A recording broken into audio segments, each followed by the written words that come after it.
বহু ঘটনা প্ৰবাহৰ সাক্ষী অসম আন্দোলনৰ এগৰাকী সক্ৰিয় কৰ্মী সদৌ অসম ছাত্ৰ সন্থাৰ অবিভক্ত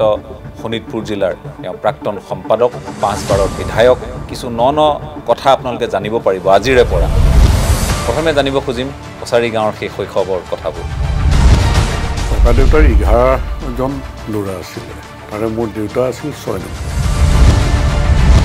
কেনেকৈ ককাই ব্ৰিটিছৰ লগত সমানে ফেৰ মাৰিছে আৰু মোৰ তেতিয়া মানে মনটো যায়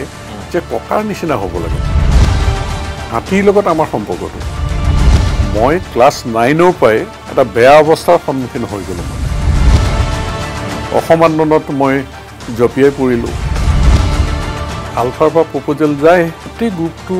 মানে জইন কৰিব আৰু মইতো নাযাওঁ এতিয়া মই নগ'লে বাকীবিলাক নাযাওঁ মই আলফা নোহোৱাকৈ আলফা হৈ যাব লগা নিচিনা হ'ল ডিষ্ট্ৰিক্ট এডমিনিষ্ট্ৰেশ্যনক আমিয়ে জনাইছে যে এইটো ডেঞ্জাৰ এই আলফাটো গতিকে ইয়াক ধৰিব লাগে নেপাল পলাই যাবলৈ মানে লগা পৰিৱেশ হৈ গ'ল গতিকে মই দাগী হৈ গ'লোঁ পুৰা নেপালত 4 মাহ সময় আপুনি কি কৰিছে এই যে নেপালত পলাই থাকিব লগা হ'ল তাৰমানে আমি নদীখন হ'ল মিচি নদীত গা ধোওঁ কিন্তু ইণ্ডিয়াৰ ফালে আমি কোনোদিন নাহোঁ এখেতক যদি জাবৰ জোঁথৰ এগাল দি পেলাই ঢাকিও থৈ দিয়ে এখেতে মূৰটো কেনেকৈ উলিয়াব জানে ৰাজনীতি মই কিন্তু কেতিয়াও ভবা নাছিলোঁ যে মই কেতিয়াবা ৰাজনীতিলৈ আহিম কেনেকৈ কাৰ আপুনি প্ৰভাৱত আপুনি আগবাঢ়িলে কেনেধৰণে অসম আন্দোলনত জড়িত মানে জাতীয় চেণ্টিমেণ্টটো আচলতে জাগ্ৰত কৰিছিল যে ভয়াৱহ এখন ছবি যেন অসমৰ মানুহৰ কাৰণে আছে